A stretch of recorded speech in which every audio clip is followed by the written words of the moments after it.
நம்ம state government எந்த அளவுக்கு கேவலமா, எந்த அளவுக்கு அலட்சியமா ஒர்க் பண்ணுது, வேலை பண்ணிக்கிட்டு இருக்கு அப்படின்றதுக்கு ஒரு சிறந்த உதாரணமே இந்த சண்டைக்காரி திரைப்படம் தான். இது என்னடா புது பொருளையா இருக்கு அப்படின்ற மாரி கேட்பீங்க. என்ன அப்படின்றத நான் சொல்றேன். அதுக்கப்புறம் நீங்களே முடிவு பண்ணிக்கங்க. நம்ம விமல் அவர்கள் இந்த படத்துல ஹீரோவா பண்ணியிருக்காப்புல. ஸோ எப்ப இந்த படத்த எடுத்தாங்கன்னு சொல்லிட்டு யாருக்குமே தெரியல. இப்போதான் இந்த மாரி ஒரு படம் இருக்கு அப்படின்றதே நம்ம எல்லாருக்கும் தெரிய வருது. இதுல இன்னொரு கூடுதல் தகவல் என்ன அப்படின்னு பார்த்தீங்கன்னா, இதுவரைக்கும் இந்த சண்டைக்காரி திரைப்படம் வரவே கிடையாது. இன்னும் ரிலீஸே ஆகல.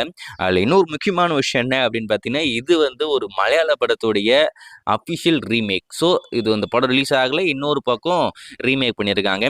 ஸோ எந்த ஒரு கேட்டகரியில இந்த படத்துக்கு 3 அவார்டு இப்ப நீங்க தர்றீங்க அப்படின்னு சொல்லிட்டு எனக்கு ஒண்ணும் புரியல. ஐ மீன் ஸ்டேட் கவர்ன்மெண்ட் இந்த சண்டைக்காரி திரைப்படத்துக்கு 3 அவார்டு இப்போதைக்கு சொல்லியிருக்காங்க. இதில ரூல் என்ன அப்படின்னு இந்த அவார்டு குடுக்கணும்னா, அவார்டு வாங்குறதுக்கு ஒரு படத்துக்கு இருக்கிற தகுதிகள் ரூல் என்ன அப்படின்னு பார்த்தீங்கன்னா, படம் வந்து தியேட்டர் ரிலீஸ் ஆயிருக்கணும். இன்னொரு ரூல் என்ன அப்படின்னு பார்த்தீங்கன்னா, எந்த ஒரு படத்துடைய தழுவல் அதாவது ரீமேக்கா இருக்கவே கூடாது.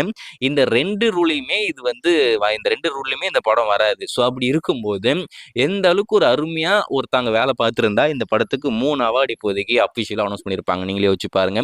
இதுலேருந்தே தெரியுது இல்லையா? ஸ்டேட் கவர்மெண்ட்ல இருக்கிற எல்லாருமே முட்டா பசங்க தான். யாருமே அறிவாளி கிடையாது. எவன்லாம் சொம்பு தூக்குவானோ, எவன்லாம் நம்ம சொல்றதுக்கு மட்டும் தலையாட்டுவானோ, அவன மட்டும் தான் அங்க வச்சுக்கிட்டு இருக்கானுங்க அப்படின்றது இத பார்த்தாலே நம்மளுக்கு தெரிஞ்சிடும். ஸோ இந்த சண்டைக்காரி திரைப்படம் விரைவில் சொல்லியிருக்காங்களே தவிர, இன்னும் இந்த படம் ரிலீஸ் ஆகல. அது மட்டும் இல்லாம ரீமேக்கு.